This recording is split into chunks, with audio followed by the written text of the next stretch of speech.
2025 WNBA Finals presented by YouTube TV. We'll begin with remarks from Commissioner Kathy Engelbert, and then we'll turn it over to question and answer. Please have your phone. What if you were given a golden ticket to mainstream prominence, a key that could open $1 billion future, and you just refused to turn it? The WNBA was in precisely that situation. Caitlin Clark, a cultural phenomenon and generational talent, was entrusted to the league. And as the entire world watched for the first time, Kathy Engelbert, the league's commissioner, witnessed a decision so cruel and perplexing that it left millions of fans, both new and old, with one terrifying question. Is the WNBA deliberately attempting to undermine its own achievements? The league had battled for decades for every bit of media attention, every dollar in sponsorship, and every seat in the stadium. Then one player showed up, and overnight, the whole equation was altered. This was more than a single position on an Olympic team's roster. And this was about a turning point that might determine how women's sports develop over the next 20 years. And the decision that was made has sparked an ongoing whirlwind of debate, controversy, and unadulterated rage. The truth about what actually transpired in the WNBA's business offices and behind USA Basketball's closed doors is more disturbing, more political, and indicates a much deeper issue than anyone could have predicted. When a force of nature unlike anything the sport had ever witnessed entered the court, it all started. Caitlin Clark was more than simply a basketball player in college. She was a living, talking revolution in sneakers, a cultural tidal wave. Her Iowa Hawkeyes games not only set viewing records for women's basketball, they destroyed basketball records. Forget about it. Either masculine or female. On the NCAA Women's Championship match in 2024, an astounding 24 million people saw her final thrilling college appearance, with an average of 18.9 million viewers. It was the most viewed basketball game of any kind in the United States in 5 long years. To put that figure in context, that year, more people watched it than the NBA Finals. More people were watching it than the World Series final games or the Masters final rounds. The American public's message was as loud and clear as a stadium buzzer. People want to see Caitlin Clark play basketball, not just basketball in general. And that enormously enthusiastic crowd followed her straight to the WNBA when she was unavoidably selected first overall by the historically struggling Indiana Fever. The league, which had struggled for 25 years to overcome the notion that it was a niche sport, was all of a sudden and mysteriously the most sought-after event in town. With an average of 2.1 million viewers, if you appreciate this content, consider giving this video a like and subscribing to the channel. Believe it or not, more than 83% of viewers haven't subscribed yet. It's free and only takes a second, but it means the world to us. So, did you subscribe already? Great. Thank you so much for your support. Now, back to the video. Clark's professional debut game on ESPN2 was the most watched game in the league in more than 20 years. In order to accommodate the tens of thousands of spectators, teams used to playing in peaceful, partially empty arenas were rushing to shift their home games against the Fever to enormous NBA stadiums. Many of them were first-time WNBA fans who were eager to catch a glimpse of her trademark logo three-pointers. Within an hour of the draft, fans sold out of her number 22 jersey. Not only was it a bestseller, but it outsold every player's jersey from every other team in the league put together. She was an economic stimulus package all by herself. The security concerns and logistical problems of transporting the most well-known female athlete in the world on commercial planes were so great that the league was forced to face the long-discussed topic of chartering private flights for teams. There was a true Caitlin Clark effect. It was the largest gift the league had ever received, and it was measurable. However, while sponsors, fans, and TV networks were ecstatic about her presence, a very different and much more antagonistic mood was developing within the league among the very players who stood to gain from her notoriety. The public was shown the red carpet, but behind the scenes, a harsh, almost sadistic welcome was being painstakingly prepared. It was brutally clear that Caitlin Clark was being targeted from the first possession of her first game. She was subjected to significantly more physical abuse than the usual rookie hazing or the welcome to the league moments that come with being a top overall pick. She was frequently elbowed, hip-checked, shoulder-checked, and knocked to the ground without a foul call from the officials, as though they were also a part of this unspoken test. It appears that the seasoned players in the league have silently agreed to put her to the test, shatter her, and demonstrate that the WNBA is a different animal. A place where her fame from college was meaningless. However, One particular occurrence blew the lid off the whole thing and made the world aware of the unadulterated, unfiltered hatred that was being thrown at her. Kennedy Carter was waiting for the ball to be inbound during a game versus the Chicago Sky that was broadcast nationwide. Clark was not participating in the play and was only standing close by, not protecting Carter. Carter's brutal, unexpected shoulder check and verbal taunt sent Clark flying to the hardwood floor in an act of pure violence. No basketball play needed to be made. It was a deliberate act of hostility away from the ball, an obvious cheap shot. The referee's decision to rule it a common foul was so blatantly incorrect that, after the game, the league officials had to intervene and retroactively raise it to a flagrant 1 foul in response to public criticism. The reaction was much more telling than the incident itself. In a revealing quiet at her post-game press conference, Carter declined to respond to any questions on it. The fact that her teammate Angel Reed, Clark's collegiate nemesis, was seen on tape jumping up from the bench and cheering the violent behavior was even more unsettling. It was more than just a strong defense. This was a private matter. This was a message addressed not only to Caitlin Clark, but also to her millions of followers. This is not the place for your new favorite, the one you believe will save the league. This seething animosity on the court was only the outward manifestation of a far bigger and more significant struggle taking place behind closed doors. A struggle of power and ego that would result in a conclusion so unexpected that it would absolutely astound the sports world. A huge worldwide event was imminent as the situation on the court continued to escalate. For each elite athlete competing on the Olympic stage for their country, the 2024 Summer Olympics in Paris signify the ultimate achievement.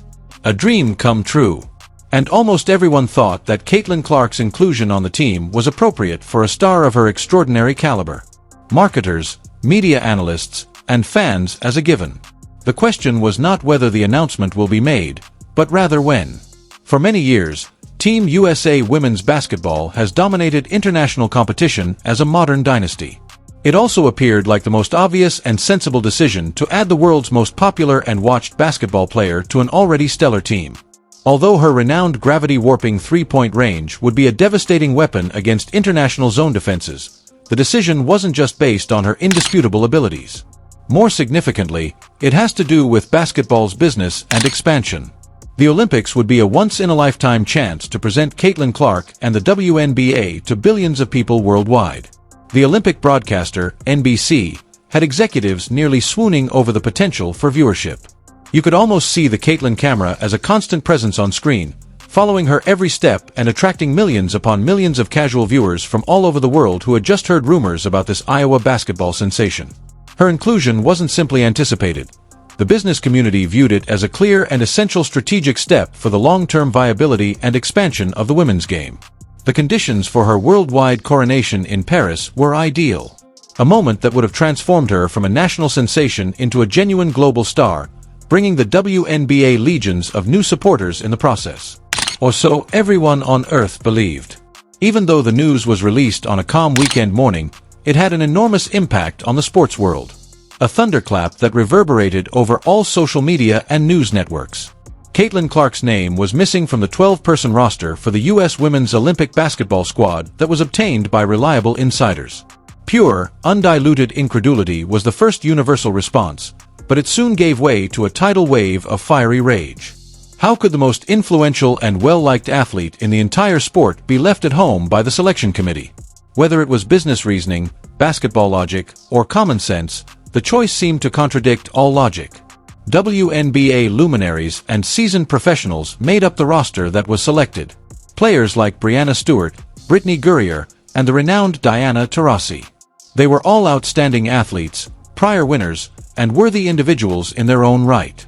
However, none of them had even a small portion of Caitlin Clark's star power, cultural gravity, or audience-drawing skill. Not even near. Removing her from the squad seemed more like a profoundly personal political power move than a basketball choice based on merit. The millions of new fans she had single-handedly attracted to the sport were being informed that the athlete they loved wasn't welcome on the largest platform, which was a terrible smack in the face to both her and them. The reaction was fierce, immediate, and overwhelming. A flurry of controversy erupted on social media, cable news networks, and sports talk shows. The story quickly went beyond the realm of sports and made headlines across the country. It developed into a broad discussion about professional jealousy, gatekeeping, and a startlingly catastrophic failure of leadership at the highest level. The committee had made its decision, but in doing so, they had created a PR disaster of their own making and given every critic who had ever asserted that the WNBA was an outdated, exclusive organization that actively opposed change and avoided mainstream success a very potent weapon. And the subsequent events. The entire catastrophic scenario would only get worse due to the official attempt at an explanation. The decision-makers at USA Basketball had to provide an explanation in the face of a ferocious public outcry and charges of deliberate exclusion. The official justifications for Clark's startling removal were so poor that they were almost offensive. Through anonymous leaks to the media, the selection committee pointed out that she had only played a few WNBA games at the time of the selection, citing her lack of professional experience. Additionally, they stressed the significance of team chemistry in a vague and cautious manner, implying that the addition of a media magnet celebrity with such high wattage might upset the delicate balance of the established veteran group. However, the slightest investigation caused their feeble justifications to entirely crumble. When sports historians and analysts noted that former superstars like Candace Parker in 2008 and Breanna Stewart in 2016 had both reached the Olympic team as rookies with no professional experience, the experience argument was swiftly and fiercely refuted. In actuality, developing new talent on the Olympic stage was standard procedure. To be honest, the chemistry argument was even more blatant and offensive. It was a barely disguised corporate slur that the team's more seasoned players just didn't want her there. She had skillfully and directly contributed to the story that had been developing for weeks. That Clark's sudden, almost effortless fame and the unparalleled media exposure she garnered infuriated the WNBA's old guard. The committee appeared to be terrified, which was the underlying reality that everyone suspected but no one would publicly state. The media circus that would unavoidably accompany Clark to Paris terrified them. They feared that if the coach didn't give her enough playing time, the media and fans could take offense. Most importantly, they were terrified of upsetting the strong older players, especially Diana Taurasi, who was obviously not prepared to give the mantle to a new generation based on their on-court behavior and public remarks. And the official explanations were a pitiful smoke cover for a far more complex and ugly truth. One that was firmly anchored in personal grievances, sheer jealousy, and internal league politics. But what really exposed the ruthless, well-thought-out nature of the entire choice was the reaction, or lack thereof, from the one person who had the power to quiet the storm. All eyes were on WNBA Commissioner Cathy Engelberg as the dispute became out of hand. This was her pivotal opportunity to take charge of the story, protect her league's most valuable asset, and reassure the millions of new fans that the WNBA was a cutting-edge, forward-thinking organization fit for the limelight. Instead, the public was treated to a masterclass in corporate doublespeak, avoidance, and a heartbreaking, "I missed opportunity." Engelbert's public remarks were defensive, muted, and showed a total lack of understanding of the extent of the public's outrage. She continually attempted to change the subject to the outstanding athletes who did make the team while robotically defending the selection committee's impartial process. The 800-pound gorilla in the room was effectively disregarded by this tactic. She got a fantastic opportunity to express her excitement for her inevitable future with Team USA and to recognize Clark's tremendous impact. She could have positioned the league as the proud home of the world's most talked-about athlete. A national controversy revolved around a player who was so skilled. Rather, she opted for safe, sterile, bureaucratic language that only served to fuel the flames and pleased no one at all. This was the actual cruel choice made for the title of the video. It wasn't just that a talented athlete was left off a team by a committee. The league's commissioner made the decision to defend the status quo at the price of her supernova star when confronted with a crisis that stemmed directly from internal jealousy and gatekeeping. The world received a terrifying and clear message from her deafening silence and feeble defense of the snub. The league's leadership was either unwilling or completely unable of managing the phenomenon that had been so kindly bestowed upon it. At the most significant turning point in the league's 28-year history, it was a disastrous leadership failure. However, Caitlin Clark's exclusion from the Olympic squad has far-reaching consequences that go well beyond a single roster position for a Paris tournament. It is an enormous, nearly inexcusable financial and marketing error.